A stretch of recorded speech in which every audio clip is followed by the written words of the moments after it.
बिल्कुल मिट्ठी ते निक्की दा दूजा दिहाड़ है ते लोग जनाब मिट्ठियां चीज़ां खा खा के ते इन्हू खूब इंजॉय किया है। अज ईद दा दूजा दिहाड़ है, लोग अपना बाल बच्चा फड़ के ते अपने अजीज़ो काराबल मूँह कर रहा है।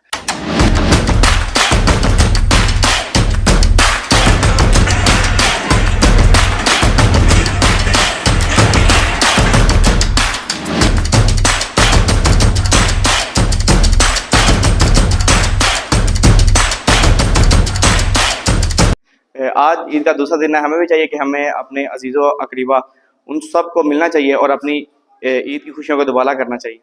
हाँ जी, अज ईद का दूसरा दिन जे, फिर अपना बच्चों उन्होंने ननियाल ते खड़ना ही जाना। हाँ जी, अज ईद का दूसरा दिन है तो बच्चों की अज वारी नानके जान दी, वो जिद कर रहे हैं तो उन्होंने भी दिल है भी नानके पराठा लिया। तो वेखना है वे कि जी छोटी दुनिया अपने नानकियां बापकियां चाचकियां तायां कोल जा रही है, ईद किस तरह इंजॉय करती है। इस ईद तो दूसरे दिन सहुरियां दिन भी जाता है। हुण वेखना है वे सहुरे अपने मेहमानों का किस तरह अदब एहतराम करते हैं।